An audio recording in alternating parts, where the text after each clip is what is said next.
কালকে আমার সাথে একটা ভয়ঙ্কর ভৌতিক ঘটনা ঘটছে, সেটা আপনাদের সাথে শেয়ার করবো। এটা কোনো গল্প না, আমার নিজের এক্সপিরিয়েন্স, কালকের ঘটনা এটা। আমি ভিডিও বানাতে বসেছি, তখন আমি বাসায় একাই ছিলাম, আপনাদের ভাইয়া বাসায় ছিল না। ভিডিও বানাতে বসেছি, আমি এরকম ভিডিও বানিয়ে রাখি, আমি আগে অনেকগুলো ভিডিও বানিয়ে রাখি, তারপর আস্তে আস্তে ছাড়ি। তো ভিডিও বানাতে বসেছি আমি, একদম বিকাল টাইম, একদম রেডি টেডি হয়ে মেকআপ টেকআপ করে ভিডিও বানাতে বসেছি। তো ভিডিও আমি করা স্টার্ট করে দিয়েছি। স্টার্ট করে দেওয়ার পর একটা পর্যায়ে আমি ভিডিও কিন্তু চেক করি। এর আগেও একটা ঘটনা ঘটেছিল, তখন আমি অত পাত্তা দিইনি, মানে হয়তো হইতেই পারে যে আমার ভিডিও শ্যুট করছি আমি 3 মিনিট, দেখি পুরা ভিডিও কালো ফাটা, মানে কিচ্ছু নাই। হইতেই পারে ফোনের হয়তো সমস্যা বা এরকম কিছু একটা হবে, সেজন্য আমিও রীতিমতো চেক করছিলাম। মানে ভিডিও করার পরে আমি চেক দিছিলাম, দেখি সেম কাহিনী, ভিডিও ফেটে গেছে, ফেটে তারপর পুরা কালো, মানে 3 মিনিটের ভিডিও, কোনো কিছু নাই, জাস্ট একদম কালো। পর বুঝলাম যে হয়তো বা আমার ফোন হ্যাং ট্যাং হয়েছে বা এরকম কিছু একটা হবে। তো আমি ফোন অফ করে রিস্টার্ট দিয়েছি, আবার অন হয়েছে, মানে সব ঠিকঠাক করেছি একদম। ঠিকঠাক করে আবার ভিডিও করা শুরু করেছি। ভিডিও করে আবারও ঠিক সেম কাহিনী, মানে আমার ভিডিওগুলো একদম ফেটে ফেটে যায়।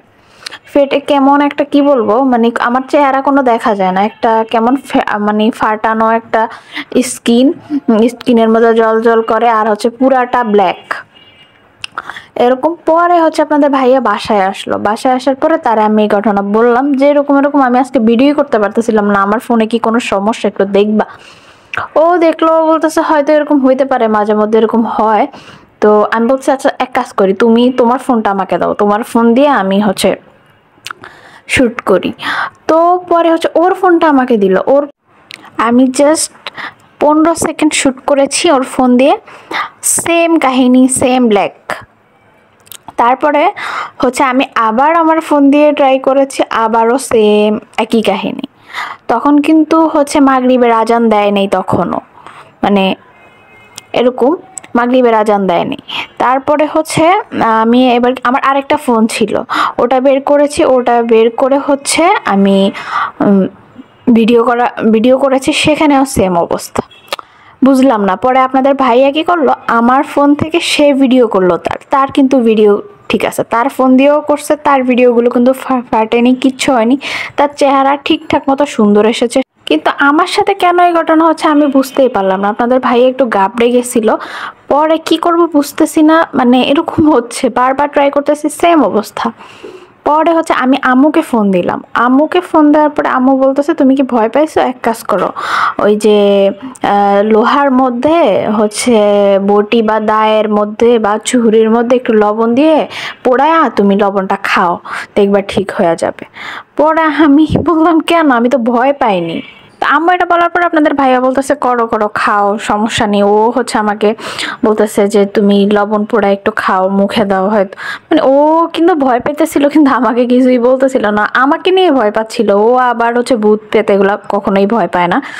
যাই হোক, তারপর ও কি করতেছে, আমাকে বলতেছে তুমি দোয়া পড়ে গা বন্ধ করো। দোয়া পড়ে গা বন্ধ করছিলা? তো আমি যথারীতি আয়াতুল কুরসি পড়ছি, মানে আয়াতুল কুরসি পড়া, তারপরে গায়ে ফুটও দিচ্ছি ভালো মতো। ঠিক তখনই মাগরিবের আজান দিচ্ছে। আজান দেওয়ার সাথে সাথে আমি বললাম যে আচ্ছা ঠিক আছে, এখন একটু মানে এখন ভিডিও করে দেখি। তো তখন আমি ভিডিও ক্যামেরাটা অন করলাম, ক্যামেরাটা অন করে আমি ভিডিও করলাম, মনে হয় 15-16 সেকেন্ডের একটা ভিডিও করলাম। এই ভিডিওটাই দেখেন আমি করেছি, কিন্তু এটা সুন্দর এসেছে, এটা আমি ব্ল্যাক করে দিয়েছি, এটা কিন্তু কোনো সমস্যাই হয়নি, কিচ্ছু হয়নি, ঠিক মাগরিবের পরপরই। কিন্তু এর আগে কেন এমন হয়েছে আমি জানি না। এরকম ঘটনায় ফার্স্ট টাইম এরকম অভিজ্ঞতা আমার, আমি পরে খুব ভয় পেয়েছি। আর বিশ্বাস করে আপনাদের ব্যাপার, আমার সাথে সত্যি কালকে এই ঘটনাটা ঘটেছিল, মানে আমি ভীষণ ভয় পেয়েছি। আমি কাল সারা রাত ঘুমাতে পারিনি, মানে একদম অস্থির অবস্থা আমার কেটেছে। আপনাদের ভাইও আমাকে নিয়ে ভীষণ ভয় পেয়ে গিয়েছিল, বারবার আমাকে দোয়া পড়ে পড়ে ফু দিচ্ছিল। কিন্তু কেন ঘটেছে, কি জন্য ঘটেছে জানি না। আপনাদের সাথে যদি এরকম কোনো ঘটনা ঘটে থাকে বা এরকম কোনো এক্সপিরিয়েন্স আপনাদের থেকে থাকে, অবশ্যই কমেন্ট করে জানাবেন। কেন হয়েছে আমি জানি না। আপনাদের ভাইয়ার পিকচার ভিডিও ঠিক মতো আসতেছে, কিন্তু আমারটা আসতেছে না, অবশ্যই জানাবেন।